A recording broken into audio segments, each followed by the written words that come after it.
Well, good evening, everyone, or good morning, depending on when you're seeing this and what time it is.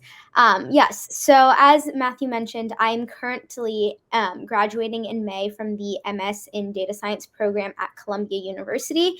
Um, but before I kind of delve into kind of what you're here for, how to kind of get into this field, and what other learning you can do, I'll give kind of a brief overview of my journey. So I started and got my bachelor's in business analytics, which was my school's kind of version of data science, but within kind of the business domain at George Washington University.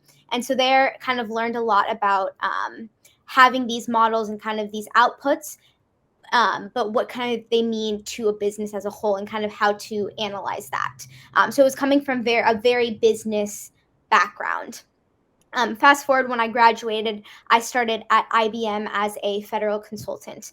And through my experience there, I kind of had some managerial work, working on creating bids for different proposals for different government entities that we were trying to get work from, et cetera. And one thing that I found there was being able to, it was how important it was to be able to translate from technical knowledge to kind of more of a business knowledge and be able to work with kind of those high level stakeholders, so they can kind of be able to really analyze what you're saying.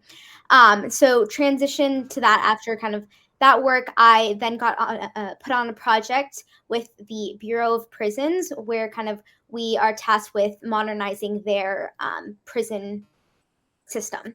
And so specifically through that project, I am working as a CAST consultant, where CAST is kind of a software that we have where we upload the new code that we are re-engineering, and there are set kind of violations, and I then go back to the devs and to the leadership within BOP and our project and kind of tell them, okay, this is what violations we have, how can we remedy this stuff. So throughout kind of my whole experience, it's always been having all of this knowledge and being able to transcribe it to people based on kind of, and meet them where they are. So for the dev team, kind of taking a look at the code, being able to explain that. But then for the supervisors who might not be as technical or kind of far removed from that, being able to give them a high level picture of what that means.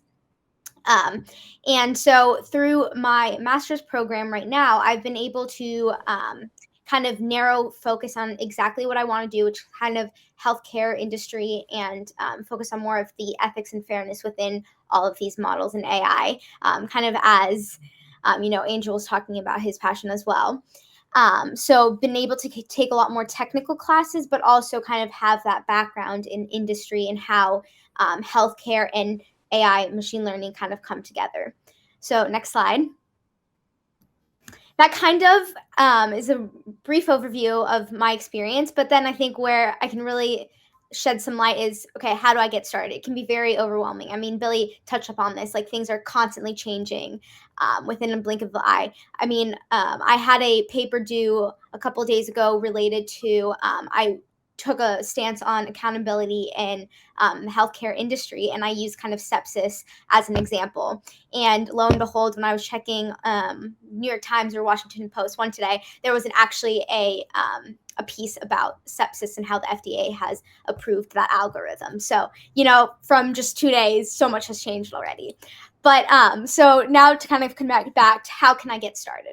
So here I kind of have 6 rough ideas that I think everyone should be focusing on. So I'll go through them each in detail. So next slide.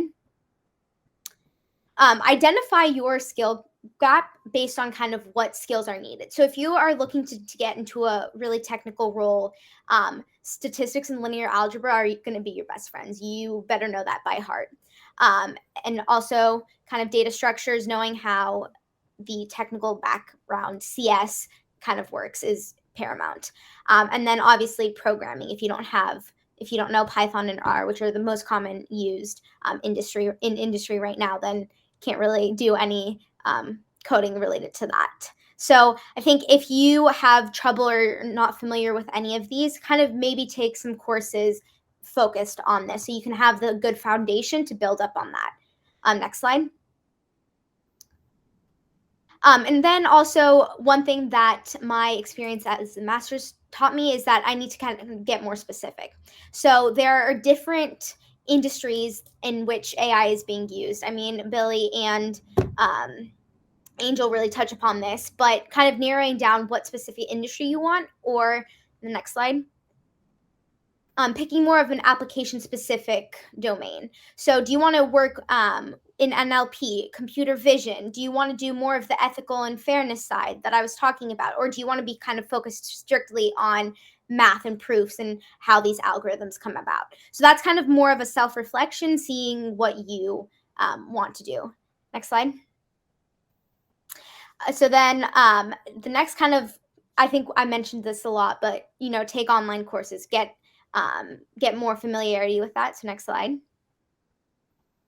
So there are plenty of online resources. I think at this point, too many to kind of get started. So some of my favorite has been Coursera. I took a lot of math courses on that, especially linear algebra, Khan Academy, Code Academy. LinkedIn Learning is another one that I think through, at least at my university at GW, we had access to, but I'm assuming Columbia and King's College also has access. I know that Google also has an AI course. I think that's a little more intensive and long, as well as the deeplearning.ai courses. And obviously there are some paid certifications or different courses, not necessarily through Coursera or other instances, but like different other startups or for-profit companies, stuff like that. So definitely many avenues to explore. It's just kind of what you are interested in. So it does take a lot of research. Next slide. Yeah, thank you. And so next is kind of interacting with AI. Next slide. So I think as a whole, we've all probably used ChatGPT a lot since, its conception. But I would take that a step further and kind of maybe try to focus on different other modelings. Kaggle, whatever you want to call it. There are a bunch of different data sets and competitions that you can just enroll yourself in, get familiar with what does it mean to data wrangle? What does it mean to actually create these algorithms? How do you accurately, how do you kind of predict accuracy, et cetera? Is all stuff related to that. If you want to take a step further, maybe talk with a professor at Columbia or in your home institution, see if there's any research opportunities for you to kind of join their lab or see what they're doing. Look for data sets. So either through Kaggle, or there are plenty of open source data sets in any domain that you want, that you can kind of just practice around, get familiar with, just have one problem and just go forth. And then one other thing that I will say is I've kind of benefited from joining the professional association. So right now I am part of AMIA, which is kind of the healthcare focused one. So they do a lot of webinars like this and just different opportunities to network. So that's a great opportunity then to just get your feet wet as well. Next slide. So if you want to take it further, and this is kind of less on the coding side, but just more from personal side, AI news. There's tons of places that you can get updated news regarding AI. My favorite, kind of the New York Times and Washington Post, they have a dedicated AI section, but there are tons of other ones. Informational interviews. That was one thing that was kind of very focused on in my business school education. But, anyone on this call, Angel, Billy, I think just reaching out and being like, hi, can I learn from you, hear your experience, ask kind of those pointed questions so you can get to the place that you want to do. And then university courses, let alone in fall 2024, I typed in machine learning and there were 80 plus courses being offered. That might be a little narrowed down between like PhD, master's, and undergrad. But again, it's a way to kind of get more of that technical aspect if you're looking for that. Next slide. Hey. But yeah, that's kind of a brief overview and kind of what I think, what helped me in my journey and what would help you the most. And yeah, feel free to connect. My email and LinkedIn are there as well.